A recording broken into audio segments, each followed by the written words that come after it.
Zahra Errami, sydd oedd yn brentis yn ITV Cymru. Os o'n i just dechrau un de, Zahra, dwi'n gofio dwi'n dod i fewn i enfus i'r gweithwyr recriwtio. Os dwi'n cofio nawn yna ti'n gwisgo boots coch a mi gen ti het. So na ni gyd i sylwi arno. Oedd yn un extra. Cos oedd ti edrach yn wahanol i bob arall. Cos oedd ti'n gweithio mewn siop ffasiwn, doedd? Oedd, so o'n i'n gweithio yn Topshop ar y bryd, ac dwi'n licio greu statements pan dwi'n cyrraedd mewn i stafell. So oedd y boots coch, a dwi'n meddwl rhywbeth arall yn ei fatha rhyw neckscarf o ryw fath coch. O'n i'n edrych fel rail drama queen, dwi'n siŵr. Na, oedd o'n gret, ti'n gweld, cos oedden ni'n medru sôn amdana chdi fel yr hogan efo'r boots coch pan oedden ni'n, ti'n gweld, cos pan yna 70 o bobl yn y stafell. Mae hynna'n syniad da, dydy. So, be nath i chdi, cos dwi'n gwybod yn bod fi'n nabod chdi, o gyn ti, tas o ti isio gyn ti yrfa yn Topshop, doedd, ti'n meddwl, oedda ti ar career cyf hynod o positif, mi fysa ti erbyn nhw'n sa ti probably yn rhedeg siop, os nad lot o siopa. Be nath i ti feddwl, dim dyna dwi eisiau gwneud, dwi eisiau mynd i fewn i'r cyfryngau? O'n i wastad eisiau mynd fewn i'r maes o cyfryngau anyway, a dwi'n cofio pam, dwi'n meddwl, blynyddoedd yn ôl, o'n i wedi aplaio am yr un peth efo Sgil Cymru pan oedd chi ddod i Gaernarfon, oes fel nes i fynd i'r proses yna. A dros tra oedden ni yn Topshop hefyd, oedden ni yn gwneud gwaith colir ar yr ochr, a dwi jyst cofio fod yn obsessed efo bod o amgylch pobl creadigol yn yr maes teledu a ffilm, a ni jyst licio yr awyrgylch oedd hynna'n yn gynnig, a jyst hwb i syniadau newydd a pobl creadigol i ddod y pethau'n fyw i teledu a ffilm. A ni wastad efo hwnna yng nghefn ymhenni, a dwi'n person creadigol anyway, ag licio ffasiwn. So, oedd retail a visual merchandising o beth oedden ni'n neud yn rhywbeth rili palgar i fi. Ond dim hynna oedden ni eisiau neud yn yr grynt ohono fo.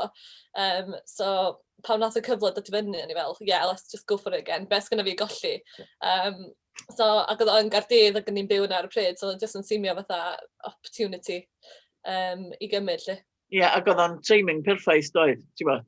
Ie, so oedd ti'n un o 4 prentis o gyn na'r ITV gymryd flwyddyn honno. So, deud mymryn bach am dy siwrna di'n ystod y flwyddyn yna, cos mae ITV yn reid cyfle slightly gwahanol i'w prentisiaid nhw i be mae pobl eraill yn neud, dwi'n meddwl.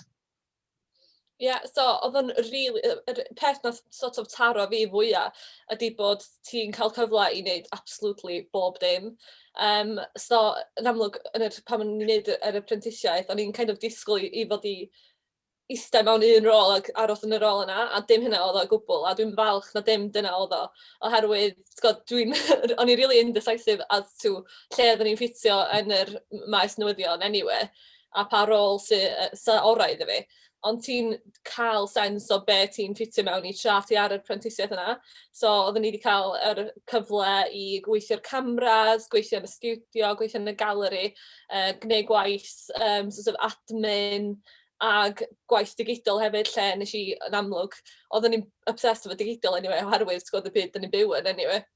Ond nes i just ffeindio'n ffordd yn hollol efo digidol a just disgyn mewn cariad efo'r sort of yr aspect newyddion amatur yn cyfoes a be fydden ni ddod o hynny i fewn i y byd sort of eang o cyfryng cymdeithasol. So, nes i just ffitio a slotio mewn i hwnna yn berffaith.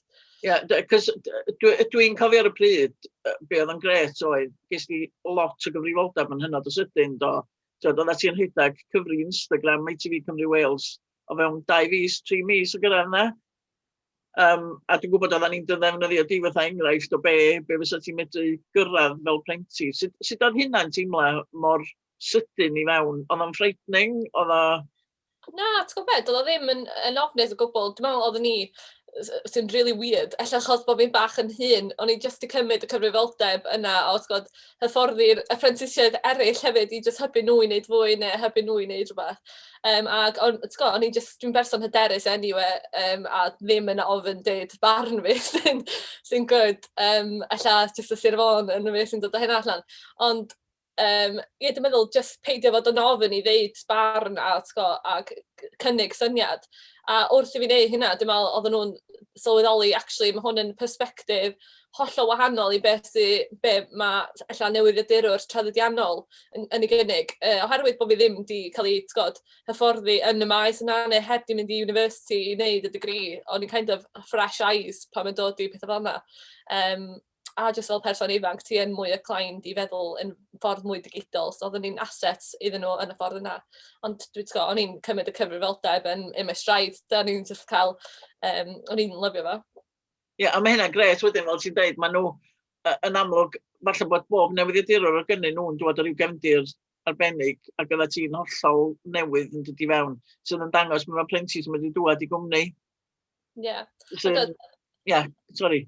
Ie, na, jyst fatha, yr swyddi o'n i wedi bod yn cynt neu, lle o'n i wedi dod o, a siwrna i trwy bwyd, mae hynna i gyd wedi bod yn berthnasol i'r swydd dwi yn rwan, a heb wybod a heb actually feddwl amdano y peth gormod. Ond mae'n synnu chdi, fatha, faint mae, fatha addysg formal fatha university neu ti'n mynd i'r chweched yn sort of inclinio chdi i feddwl mewn ffordd sy'n we. Ond allach bod fi wedi cael yr rhyddid i feddwl amdan popeth, mae hynna'n kind of wedi bod yn tool defnyddiol yn y maes yma. So ti'n meddwl bod bob dim ti wedi gwneud yn dy fywyd di baratoedi lle ti wedi gyrraedd rwan? 100%, a hyd yn oed yn gweithio mewn retail, oedden ni mewn swydd lle oedden ni'n gyfrifol dros pobl eraill. A dyma mae'r hyder o hynny ag sort of management rôl wedi dod yn rili defnyddiol pan mae'n dod i hyfforddi y staff dwi yn rwan, neu efo'r prentisiaethau arall, oedden nhw'n teimlo fatha bod nhw'n gallu dod ato fi am broblemau. Mae hynna'n yn tool masif i allu cynnig, definitely. Ie, cos y joc oedd ar y pryd, am bod yna 4 apprentice, a i oedd mam apprentisiaid, de? Fi oedd y mam, a dwi'n digon hen, de? Ddim eto, anyway. Na, ti'n bendant ti'n digon hen i gael 3 plentyn yn ei geiniau cynnar, dwi'n meddwl. O'n i'n licio chwarae rôl yna. Ie, mae'n amlwg, mae hwnna yna ti, mae'r kind of, ti'n hapus yn chwarae rôl yna, ond mae'r rôl arweinydd hefyd yna ti'n amlwg, ti'n bod ar marwain tîm, ddim yn broblem. So deitha ni, ti be, 2 mlynedd allan o'r prentisiaeth o ti wan? Ie, just fast. So lle wyt ti wan? Ti dal yn ITV? So dwi wedi aros yn ITV, so ar ôl y prentisiaeth ges i, oedd y cyfle perffaith, o'n i wedi bod yn gweithio o fewn yr adran Gymraeg yn ITV am chydig, anyway, hynna nes i wario sort of diwedd apprentice fi'n neud. A oedd yna gyfle ddod i fyny efo Hans Rec, fatha sgim hyfforddiant. Ac oedden ni wedi gweithio'n agos efo'r pobl ar yr sgim hyfforddiant yn y gorffennol anyway, so o'n i fel, oh my god, dyma ydy'r chance. A dwi'n huge fan o Hans anyway, so o'n i fel, naturally, dwi am fynd am y swydd. A o'n i digon lwcus i cael y swydd yna, so eis i ar y traineeship efo Hans dim spin, a hynna'n amazing, really datblygu fy sgiliau yn bellach. Cael cyfleon, fatha, gwneud yr etholiadau yn tachwedd dwytha. Rhagwyr, ie, rhagwyr. Dwi'n cofio pryd oedd nhw yn chwaith, ie. December election. Mewn sefyllfeuodd crazy fel mynd i gwrdd â politicians a MPs yn sort of spin rooms yn Llundain, dim yn Llundain, yn Manceinion a yn Nghaerdydd, ac yna just completely nuts i rhywun, oedd heb di bod yn yr profiad yna o blaen. So, be ti'n meddwl, be di'r dyfodol i Zahra Errami wan ta? Lle nesa? So dwi wedi gwneud, bob blwyddyn dwi'n gwneud gol iddo fi hynna, hefyd fatha New Year's Resolution, ydy mae rhaid i fi fod yn gwneud, mae rôl fwy uwch na dwi yn rwan bob blwyddyn.